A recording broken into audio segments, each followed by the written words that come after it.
नमस्कार, मैं मेनका द जनता की आवाज टीवी में आपका फिर से स्वागत करती हूँ। मैं आज हमारे चैनल पे है भारत के बड़े ही नेता, किसान नेता, जिनका नाम है सुधीर जी। अब सुधीर जी, आप अपना परिचय दीजिए।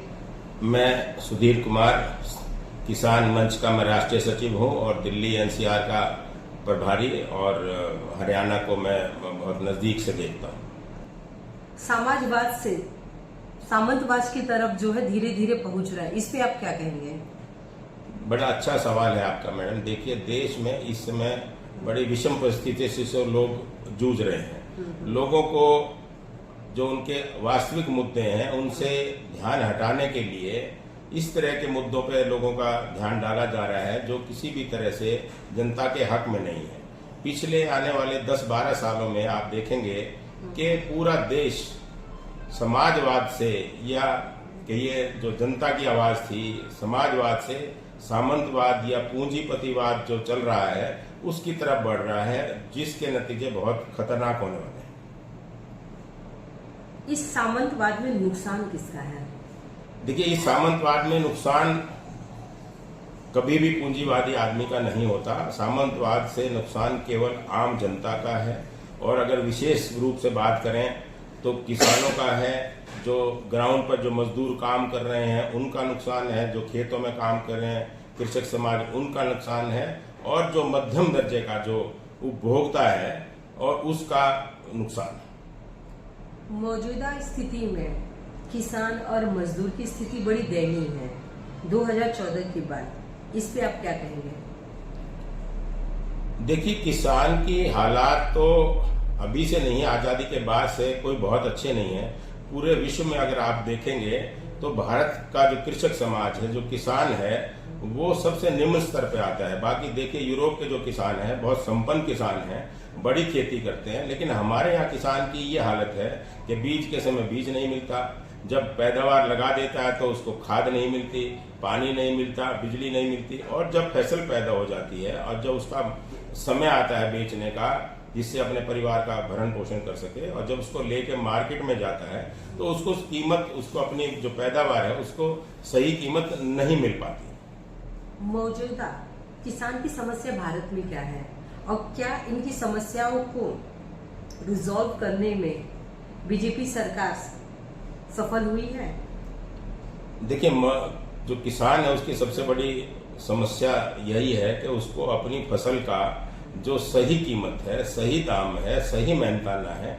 अगर किसी भी, जैसे राजीव जी कहा करते कि मजदूर का पसीना सूखने से पहले अगर उसको उसकी मजदूरी मिल जाए तो बहुत भाग्यशाली है।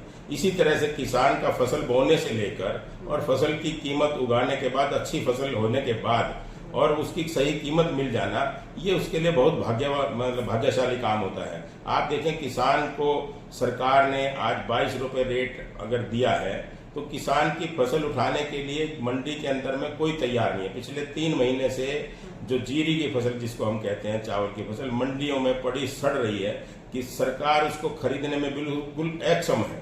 और वो किसान, दूसरी तरफ हम देखेंगे कि गेहूं की पैदा करने का सीजन आ गया है और वो इधर गेहूं पैदा नहीं कर पा रहा है। तो इस तरह से इतनी विकट स्थिति किसान के लिए है कि वो एक तरफ खाई है और एक तरफ गड्ढा है, ये हालत किसान की है। दूसरी तरफ जब बाजार में जाएंगे तो वहीं जब आम उपभोक्ता, जिसकी हम बात करते हैं, आम नागरिक की बात करते हैं, अगर वो मार्केट के अंदर में कुछ कंज्यूमेबल खरीदने जाता है, वो चाहे आटे की शेप में हो, चाहे दाल की शेप में हो, या तेल की शेप में हो, जब वो लेने जाता है तो आप देखिए कि 20-22 रुपए किलो की गेहूं का आटा वो आदमी 50, 60, 70, 80 रुपए खरीद रहा है मार्केट से। और जो 70 रुपए की पैकिंग करने वाले लोग, आटा बेचने वाले कौन लोग हैं? वो लोग हैं जिनको जमींदारी का, जिनको किसानी का, जिनको जमीन का कुछ किसी तरह का कोई ज्ञान नहीं है। तो सबसे ज्यादा जो उत्पादन के ऊपर मुनाफा जो कमा रहे हैं वो बीच के लोग, ऐसे लोग कमा रहे हैं जिनको हम पूंजीवाद कह रहे हैं, जिनको हम सामंतवाद कह रहे हैं। आप देखिए, पिछले कुछ सालों में देश के ऊपर में चंद पूंजीपतियों का या सामंतवाद का पूरा एक तरह से कब्जा होता जा रहा है। चाहे वो आप सब्जी खरीदिए, चाहे आप तेल खरीदिए, चाहे कुछ भी आपको कपड़ा खरीदना है, लेकिन उनका कोई लेना देना नहीं है। वो केवल ट्रेडिंग कर रहे हैं और ट्रेडिंग के नाम पे, बड़ी मुनाफाखोरी के नाम पे लूट कर रहे हैं देश के अंदर में, जो ठीक नहीं। सुधीर जी, इसका रास्ता क्या निकल सकता है कि जो जनता है उन्हें जो है वो सामान सस्ते में मिले और जो किसान है उन्हें उनका मूल्य मिले उन चीजों। देखिए, इस पे आप क्या सरकार ने एक पहले कांग्रेस की सरकार ने एक स्वामीनाथन आयोग बनाया था, आपको बेहतर पता होगा। वो स्वामीनाथन ने एक अपनी रिपोर्ट दी थी जिसमें उसने कहा था कि मिनिमम सपोर्ट प्राइस की दिया जाए किसान को। उसको तय करने के बहुत सारे फार्मूले थे, लेकिन और देखिए मजे की बात है कि सरकार ने स्वामीनाथन की रिपोर्ट को आज तक लागू नहीं किया। दोनों सरकारें रही, राज्य में भी और केंद्र में भी। स्वामीनाथन की रिपोर्ट को आज तक किसी ने लागू नहीं किया, ना कांग्रेस ने किया ना बीजेपी ने किया। लेकिन स्वामीनाथन को मरणोपरांत पद्मश्री दे दिया गया। अरे भाई, सच्ची श्रद्धांजलि तो स्वामीनाथन को ये होती कि आप उनकी रिपोर्ट को लागू करते और किसानों को जो उनका अधिकार है, जो उनका हक है, जो जिस हकूक की लड़ाई वो लड़ रहे हैं पिछले सालों से, उनको उसका जो फसल है उसका उचित मूल्य उसको मिलता। और जनता को ये जो बीच के जो कॉर्पोरेट है जो ज्यादा मुनाफा लेके जा रहा है और जनता उसमें पिस जा रही है, तो कुछ ऐसे फॉर्मूले हो सकते हैं जो आप मुझे बता सकते हो कि मतलब यहाँ जनता का भी फायदा हो और किसान का भी हो, एक सीधी सादी भाषा में आप बताइए। देखिए, सरकार को पहले ये निश्चित करना पड़ेगा कि हमको किसी भी इंडस्ट्री के अंदर में, मैं चूंकि पेशे से इंजीनियर रहा हूं तो मैं बताऊं आपको, किसी भी काम के ऊपर में सरकार का एक बाइबल ग्रंथ है जिसको हम DSR कहा करते थे उस समय। उसमें ये रेस्ट्रिक्शन है कि आप 10 से 15% प्रॉफिट से ज्यादा कॉन्ट्रैक्टर को आप नहीं दे सकते। कोई भी ठेकेदार अगर ठेकेदारी करेगा तो उसको अपना मार्जिन 10 से 15% दिया जाएगा, उससे ज्यादा का वो हकदार नहीं है। इसी तरह से ये फार्मूला, मैं अगर बात करता हूं, मान लीजिए सरसों की बात करते हैं, सरसों का जो सरकार ने रेट है, मैं आपको दिखाऊं, मेरे पास में ये रेट हैं सरकार के। तो सरकार ने जो रेट निकाला है, मान लीजिए इसका रेट है तोड़िया का 52 रुपए। तो 52 रुपए अगर सरकार ने रेट दिया, खरीद का 52 रुपए सरसों का रेट है, तो आप उस पर 1 रुपया 1.5 रुपया किलो जो है पिसाई लगा लीजिए, प्लस में इसका कार्टेज लगा लीजिए, लाने और ले जाने की कीमत 2 रुपया 3 रुपये 52 3 55 रुपए, मैं तो कहता हूँ आप 60 रुपए लगा लीजिए। मार्केट में आज वही तेल 170 रुपए में बिक रहा है। तो सरकार को इसके ऊपर लगाम लगानी पड़ेगी, कोई इस तरह की हाई पावर कमेटी बनानी पड़ेगी जो इनका सबका विश्लेषण करे कि कीमत के ऊपर खर्चा किसका है। ये पूंजीवादी के नाम पे आप मार्केट को लूटने के लिए खुला नहीं छोड़ सकते, ये ऐसा मेरा मानना है। क्या ये कहना गलत होगा या गलत होगा कि अडानी और अंबानी पिछले 14 साल में इनकी नेटवर्क जितनी बढ़ी हुई उतनी जनता की नहीं बढ़ी हुई है?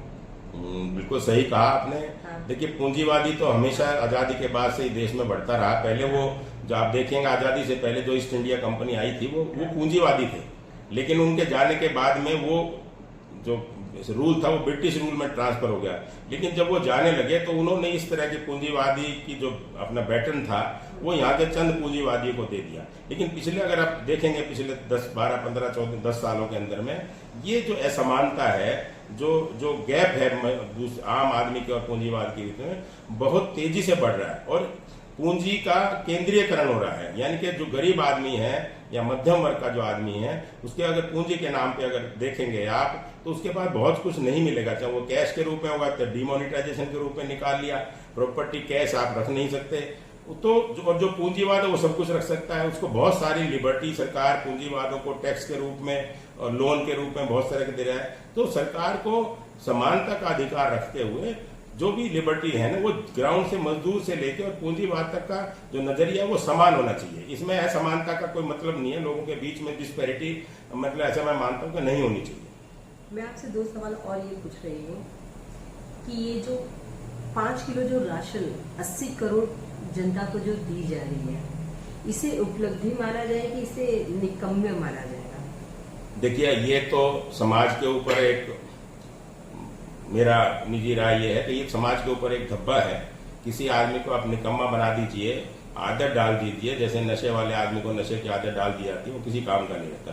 तो मेरा अपना मानना है कि ये जो 80 करोड़ जनसंख्या है, इनको अनाज दे दे के फ्री का उनको निकम्मा बना दिया, उनकी पुश्तें भी निकम्मी होंगी, आगे किसी काम के नहीं रहेंगे।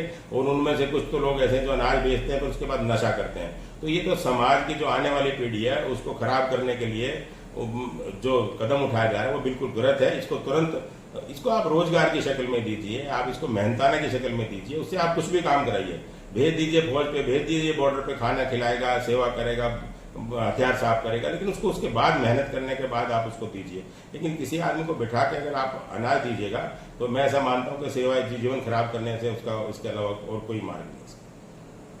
पूंजीपतियों के कर्ज माफ हो जाते हैं और किसानों के नहीं होते और वो आत्महत्या करते हैं, इस पे आप क्या कहेंगे? देखिए, ये तो असंवेदनशीलता की अति है कि जो पूंजीपति है उनका 16 लाख करोड़ रुपए का कर्जा माफ कर दिया गया है। और जहां एक किसान है उसको तो जो बीमा दिया जाता है, फसलों का बीमा, अगर उसकी फसल नष्ट हो जाती है तो प्रीमियम के साथ साथ अगर उसकी बात करें मुआवजा, तो वो मुआवजा 2-2, 3-3, 4 साल में सरकार के चक्कर लगाने के बाद, ये जो सिस्टम है लाल फीताशाही, उसके चक्कर लगाने के बाद वो उसको नहीं भी है तो 2 साल 3 साल में मिलता है। और अगर उसका 10,000 रुपये का नुकसान होता है तो सरकार उसकी आंकलन जो है 1,000 रुपये में रुक करती है। तो सरकार को समान रूप से सब पूरे देश के नागरिक है, संविधान में सबका बराबरी का हक है, तो किसानों को भी और मजदूरों को भी और जो बीच के तबके के लोग हैं, वो गरीब है या जो भी है, उसको सरकार को समानता के साथ रखना चाहिए। आपने बीमा की बात की, जो शहरों में, शहर के जो लोगों ने समझ में नहीं आता किसान के बीमा पे, तो आप ये क्लियर करिए कि अगर किसान वो जो बीमा लेते हैं तो क्या वो उन्हें फ्री मिलते कि उसको उन्हें पे करना होता है? नहीं, इस देश में किसानों को कुछ भी फ्री नहीं मिलता। पहले तो आप ये लिख लीजिए, क्योंकि सरकार क्या कहती है, हमने माफ कर दिया, हमने ये कर दिया, ये चीज आप कुछ माफ नहीं कर दिया। इसकी तो उच्च स्तरीय जांच होनी चाहिए। ये भी सरकार अपने पिछले दरवाजे से कंपनियों को इंश्योरेंस का ठेका दे देती है। अल्टीमेटली जब किसान क्रेडिट कार्ड जो उसको दिया जाता है, जब उसकी फसल का जो क्रेडिट उसके अकाउंट में होता है, तो उतना प्रीमियम के नाम पे उसका पैसा काट लिया जाता है। तो कोई काम सरकार इस देश में किसी किसान को कोई काम फ्री में ना का पहले किया ना आज कर रही है। यानी छलावा दे रहे हैं। बिल्कुल, कि हम जो है किसान को जो है फ्री में, किसान ठगा महसूस कर रहा है। इससे सबसे बुरी अगर हालत है तो इस देश में किसान की। इसी तरह का हिडन और क्या चीज किसानों के साथ होती है जो सरकार करे, जिस तरह मैंने आपसे बीमा वाली बात कही है? देखिए, हिडन की बात मैं अगर करूं तो आप देखिए, आज की डेट में अगर हम बात करते हैं तो हम एक तरफ हमारे माननीय प्रधानमंत्री जी हम बात करें, हम चंद्रमा पे जा रहे हैं, हम विश्व की तीसरी चौथी आर्थिक स्थिति बन गए हैं फलाना। तो मैं ये कहता हूं कि ग्राउंड पे अगर आप देखेंगे तो आप अगर किसान को बीज नहीं दे पा रहे हैं, आप किसान को खाद नहीं दे पा रहे हैं, आप किसान को पानी नहीं दे पा रहे हैं, आप अगर किसान को बिजली नहीं दे पा रहे हैं, तो सब कुछ किसी बात का कोई महत्व नहीं है, कोई मायने नहीं रखता इस बात का। आने वाले दिनों में दिल्ली में इलेक्शन है, तो इस पे आप क्या कहेंगे? देखिए, अभी इलेक्शन, सांसद बीजेपी के है पिछले 10 साल से, केंद्र में भी बीजेपी है और सांसद भी यहाँ के साथ जो है पिछले 10 साल से है। तो ये 10 साल में बीजेपी ने क्या विकास दिल्ली को किया हुआ है, ये आप बताइए।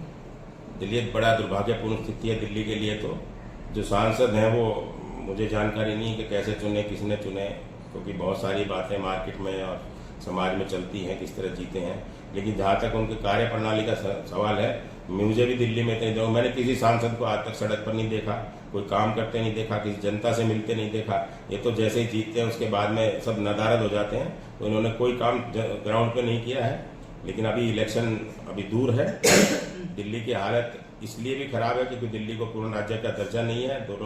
दोनों से बीजेपी और कांग्रेस ने बड़े लंबे लंबे वायदे अपने मैनिफेस्टो में किए कि हम आपको दिल्ली का पूर्ण राज्य का दर्जा दिया जाएगा समय आने पर, लेकिन कोई पूर्ण राज्य का दर्जा नहीं है, जिसकी वजह से यहाँ जो माननीय जो राज्यपाल हैं उनका हर चीज में हस्तक्षेप रहता है। जो संविधान में जो अधिकार उनको प्राप्त हैं, तो जो दिल्ली सरकार है जब उसको पूर्ण राज्य का दर्जा नहीं है तो अपनी प्रपोजल को माननीय राज्यपाल के पास भेजते हैं। और चूंकि उनका पूर्ण आपस में कोई कोऑर्डिनेशन ना होने की वजह से दिल्ली का विकास के नाम पे पूछा तो दिल्ली की बहुत दुर्गति है। अगर राजधानी के नाम से पूछा तो कहीं से कहीं राजधानी नजर नहीं आती।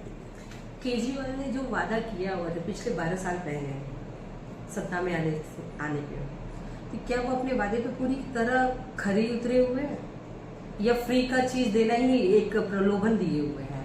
देखिए, वायदे तो जब भी आप देखेंगे, जब ये जो इलेक्शन है ये एक तरह का मेला है जनसाधारण के लिए, आम जनता के लिए। इन लोगों के लिए कुछ नहीं, इनके लिए तो एक ट्रेवल की तरह से इस्तेमाल करते हैं इलेक्शन को। बड़े बड़े नेता आएंगे, भाषण देंगे और वोट लेंगे और निकल जाएंगे, कोई नहीं आता। तो इलेक्शन अभी चूंकि दूर है, अभी जनता किस करवट बैठेगी किसी को नहीं पता, अभी कहना बड़ा मुश्किल होगा। लेकिन जहां तक सवाल है आम आदमी पार्टी का, इन्होंने भी कोई ग्राउंड पे अगर आप देखिए तो एक कहते थे कि हम जमुना साफ कर देंगे और हम बिजली दे देंगे, हम पानी दे देंगे। खाली फ्री बिजली देना या पानी देना, पानी कितने लोगों को मिल रहा है? और जो लोग थोड़े से भी जागरूक हैं वो पीने का पानी बाजार से खरीद रहे हैं। वो पानी जो मिल रहा है वो कोई कहीं से कहीं पीने लायक नहीं। इसी तरह का अगर आप वीडियो देखना चाहते हैं तो प्लीज मेरे चैनल को लाइक करिए, शेयर करिए, सब्सक्राइब करिए। धन्यवाद।